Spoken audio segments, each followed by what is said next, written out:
বোমা, ও বোমা, শোনো, আমার শরীরটা তো ভালো না।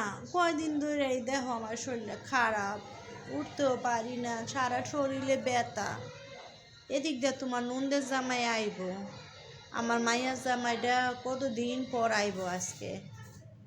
এই যে গত শনিবারই গেল, আজকে হয়েছে বুধবার।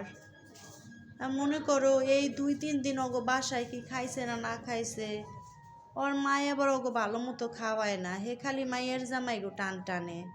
শোনো, ও আইব, তুমি ভালো মন্দ রান্না করো।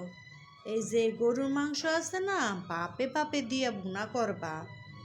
ও আবার ঝোল ঝোল পছন্দ করে না। আর ইলিশ মাছ আছে না, বড় ইলিশ মাছটা যে আনছে সেদিন, এই বড় ইলিশ মাছটা তো ওর লইগাই রাইখা দিছি। সেই ইলিশ মাছ সুন্দর করে ভাজবা। আর শোনো, রোস্ট রান্না করো।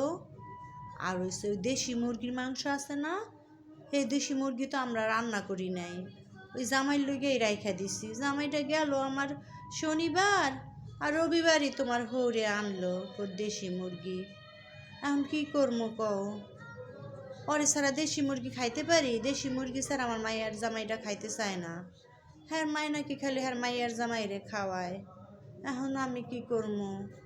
এখন ওই দেশি মুরগিও তুমি সুন্দর মতো রান্না করো, একটু ছোট ছোট কইরা 2টা আলু দিয়া, ঠিক আছে? ভালো মতো রান্না করো।